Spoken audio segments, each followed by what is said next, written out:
Welcome back to chapter 6, 7, and 8. Three chapters this week from our public relations book. Chapter 6 was about ethics, just kind of the ethical side of public relations, and just looking at how ethical situations are handled in public relations.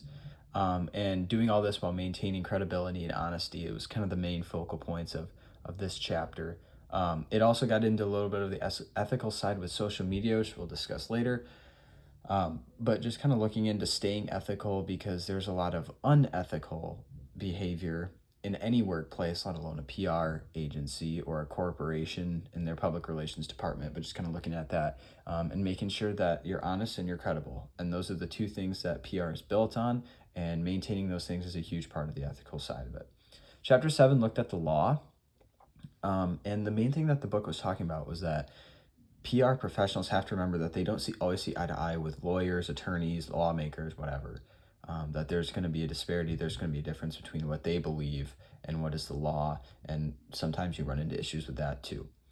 And another thing that they said that went along with the law is that they operate on legal contracts, public relations agencies do, and all these contracts are enforceable. So there's another legal side to just the whole deal of public relations, is that you have to keep in mind what the law is, and it kind of goes with the ethics part of it as well.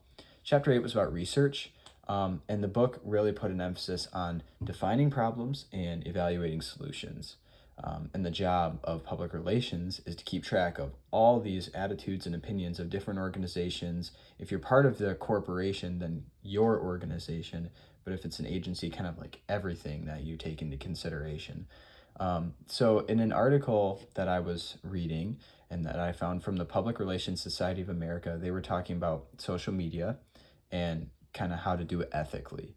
And they were talking about the policies that are made when using social media for public relations, and keeping ethics kind of mixed in with everything to make sure that everything you're doing on social media is ethical.